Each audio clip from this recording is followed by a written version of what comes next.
నూతనంగా ఎన్నికైన Jubilee hills శాసనసభ్యులు యువమిత్రుడు నవీన్ యాదవ్ గారు ఎన్నికల ప్రచారంలో పార్టీ బాధ్యతలు, ఈ గెలుపుకు ప్రధాన భూమిక పోషించిన పార్లమెంట్ సభ్యులు, శాసనమండలి సభ్యులు, శాసనసభ్యులు, వివిధ కార్పొరేషన్ల చైర్మన్లు,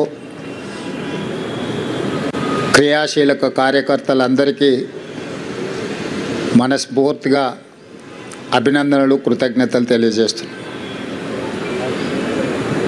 ఈ పత్రికా సమావేశం ద్వారా తెలంగాణ సమాజానికి, కాంగ్రెస్ పార్టీ కార్యకర్తలకు ఈ గెలుపులో మాకు అండగా నిలబడ్డందుకు మనస్ఫూర్తిగా వారికి ధన్యవాదాలు తెలియజేస్తూ, ఈ గెలుపు మా బాధ్యతను మరింతగా పెంచింది. 2 సంవత్సరాలు పూర్తి చేసుకుంటున్న సందర్భంలో హైదరాబాద్ నగరంలో సాధారణ ఎన్నికల్లో మాకు పెద్దగా సానుకూలమైన ఫలితాలు లేని సందర్భంలో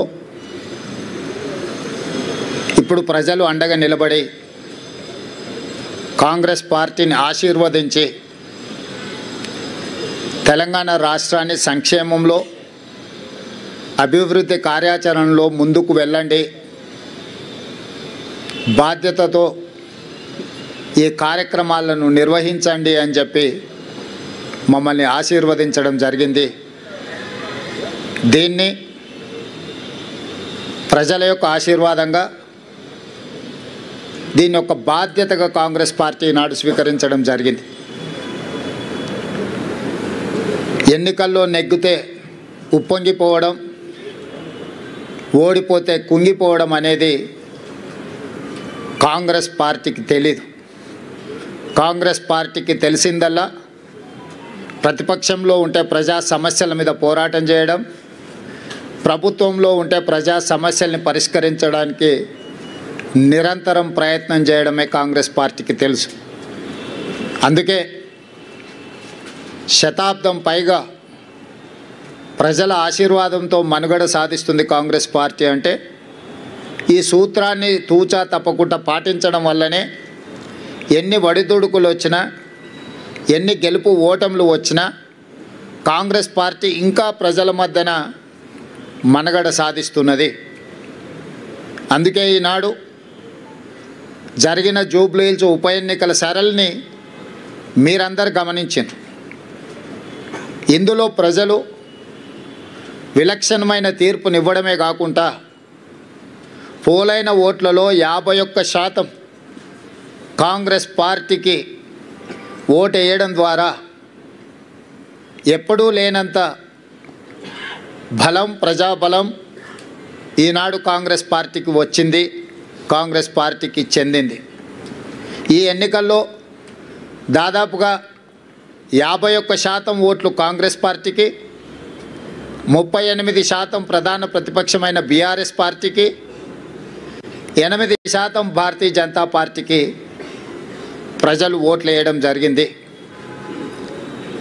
దీని ద్వారా ఎవరి పాత్ర ఏంది, గత 2 సంవత్సరాల నుంచి ప్రజలు నిశితంగా గమనించి ఒక నిర్ణయానికి వచ్చి ఈనాడు ప్రజలు ఈ విధమైన తీర్పును ఇవ్వడం జరిగింది. అందుకే ఈనాడు ఈ బాధ్యతను తీసుకొని ముఖ్యంగా తెలంగాణ రాష్ట్ర బడ్జెట్లో 60 నుంచి 65% ఆదాయము ఈ జంట నగరాల నుంచి, ఈ ప్రాంతం నుంచే మన ప్రభుత్వానికి వస్తున్నది. ఇక్కడ వస్తున్న ఆదాయాన్ని రాష్ట్రం నలుమూలల సంక్షేమం కోసం, అభివృద్ధి కోసం ఖర్చు పెడుతున్నాం.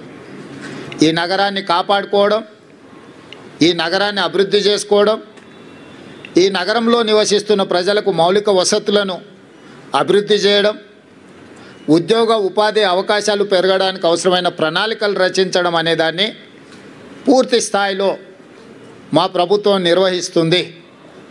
నేను ఎన్నికల ముందు చెప్పిన ఈనాడు గెలిచిన సందర్భంగా మీ ద్వారా ప్రధాన ప్రతిపక్ష పార్టీకి, కేంద్రంలో అధికారంలో ఉన్న భారతీయ జనతా పార్టీకి కూడా సూచన చేస్తున్నా.